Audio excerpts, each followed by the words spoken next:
Good morning, friends. Today we are going to discuss about the great king of Satvahana dynasty, the Gautamiputra Satkarni. You may have heard about Gautamiputra Satkarni, who ruled between 60 Common Era to 85 Common Era. The information available about Gautamiputra Satkarni comes from his coins, uh, various sadhana inscriptions, and royal genealogies. Uh, we do know about him from various Puranas. The best known inscription that gives a extensive detail about Gautamiputra Satkarni is the inscription known as Nashik Prashasti, that was commissioned by Gautami Balashri, his mother, which uh, which in details describe about his military conquest and his religious inclinations and various other personal information that that has been mentioned in this particular inscription.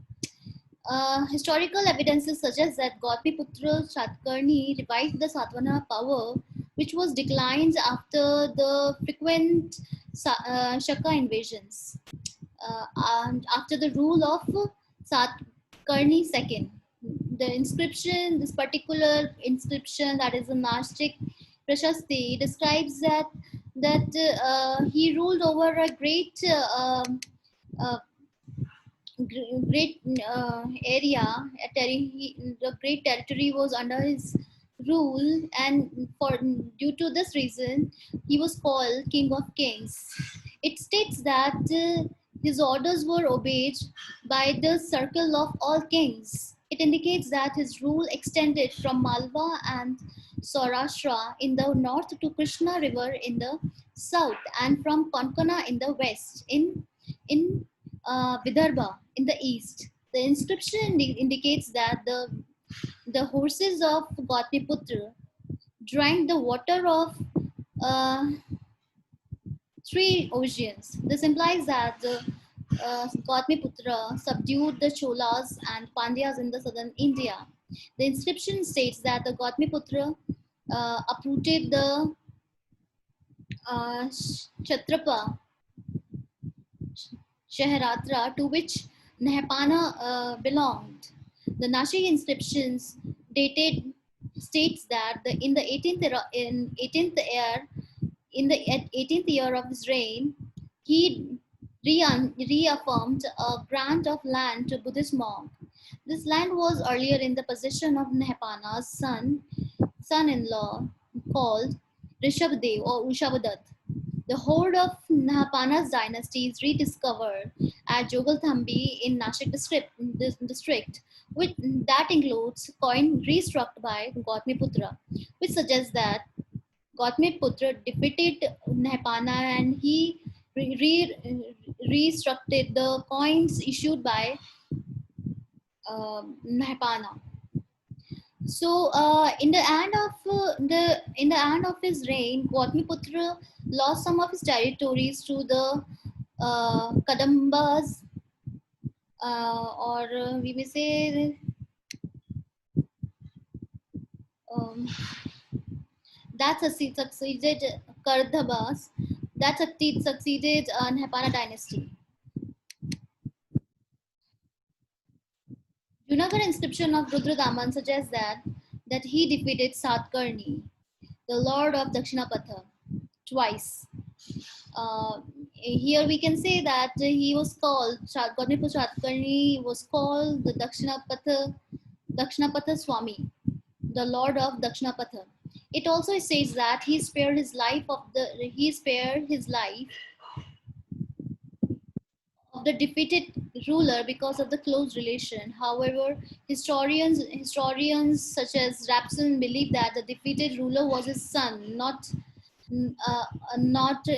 Gautamiputra himself, named Vashishtiputra Pulvami. So Rapson here says that Rudradaman actually defeated Vashishtiputra Pulvami, not Gautamiputra. As stated above, Gautamiputra Satkarni was succeeded by his king, his son Vishishtaputra Sri Pulmavi. He ruled for about 24 years. The coin and inscription of Pulmavi have been found in Andhra Pradesh. In order to save the Satavahana Empire from the onslaught of the Sakas, Pulwami married the daughter of Saka ruler Rudradaman.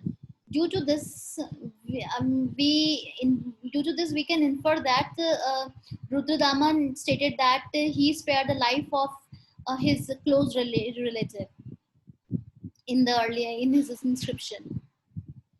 But this Satvana ruler defeated by this in this Satvana ruler was defeated by Saka ruler twice. After the after Pulmavi, Visheshaputra Pulmavi, we come to know that Yagna Satkarni, who ruled between 165 AD to 195 AD, was perhaps the last of the greatest Satvana rulers. His inscriptions have been found in the Andhra Pradesh, Maharashtra, and Madhya Pradesh. From the distribution of his coins, it appears that he ruled over a large kingdom extending from the Bay of Bengal in the east to the Arabian Sea in the west. Thus, he reigned the land that the Sakas earlier had in their possession. So, which indicates that he actually conquered the land from Shakas. Maritime trade was actually improved in his reign. It is also this can be proved with the depiction of a ship with a fish on his coins. The decline of Satvana is another matter of discussion that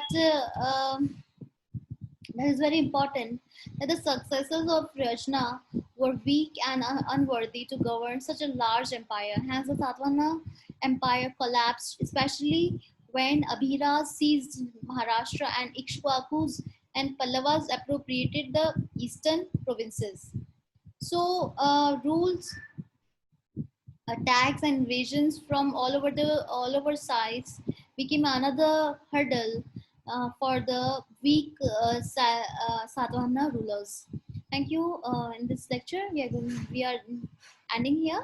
The next lecture we would discuss something else. Till then, thank you.